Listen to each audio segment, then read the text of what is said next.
There is some serious news going on today, as I'm sure you're aware, but the chief suspect in a triple murder in Hertfordshire has been found by police after an extensive manhunt. Well, it's understood that the three murdered women, aged 25, 28 and 61, were two daughters and the wife of BBC racing commentator John Hunt. The suspect is receiving medical treatment, having been found in a cemetery in Enfield with injuries. No arrests have yet been made and the investigation remains ongoing. Well, let's talk to former police officer Oliver Laurence. Good to see you, Oliver. I mean, the most tragic case here, a widely publicised manhunt. Police have worked pretty quickly on this. They have. Good morning, Stephen. Good morning, Ellie. Listen, words completely are lost this morning in terms of what Mr. Hunt must be going through, in terms of his unimaginable loss of his wife and two daughters.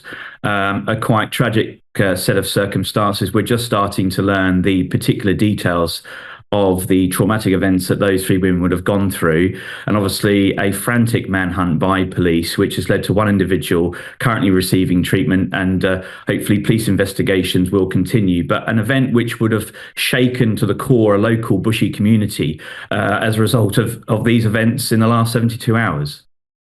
I can't even imagine what that community is going through, or what John Hunt and his eldest daughter, his last remaining daughter, how they are feeling this morning, as you say, as these details come out. I mean, already we've had a political reaction to this, talking about potentially tougher rules, tougher legislation around purchasing crossbows.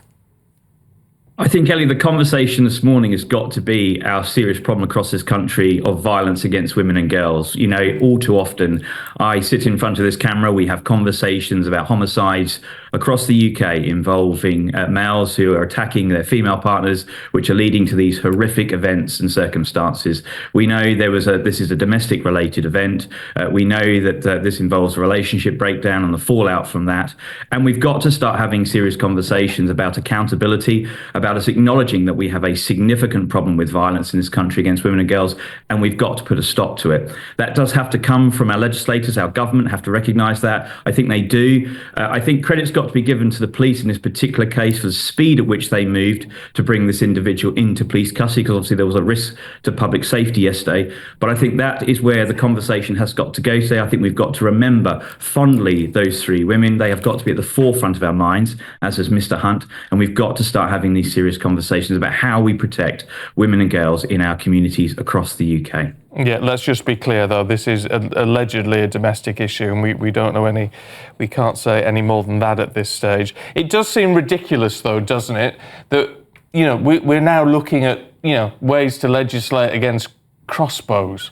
Like we still haven't legislated properly against zombie knives. I mean, these horrific weapons, actually, that should only be available to anyone within certain circumstances. The fact that they're still out there and there isn't proper legislation surrounding them. Well, the fact that you can get access to and possess a crossbow is highly concerning. As you mentioned, zombie knives, we've had an issue with this in the past 6-12 months across many communities when we see a significant increase in knife crime. There are plenty of laws out there restricting possession of certain weapons. But again, you know, this will be an interesting challenge for Yvette Cooper, our new Home Secretary, as to how she will tackle this. I know yesterday she said that legislation is under review. And I'm sure that this event and many others will trigger her and her office to have a further look and a further analysis at how she and her department can protect communities up and down the United Kingdom to prevent incidents like this from happening again. But certainly very troubling that people can come into possession of these weapons across the country and use them allegedly in the way that they have been described in this event. Yeah, absolutely. Oliver Laurence, really good to see you this morning. Thank you.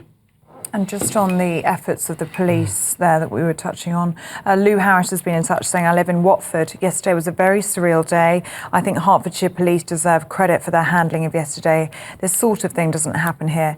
My thoughts are with John Hunt and his family. Just unbelievable.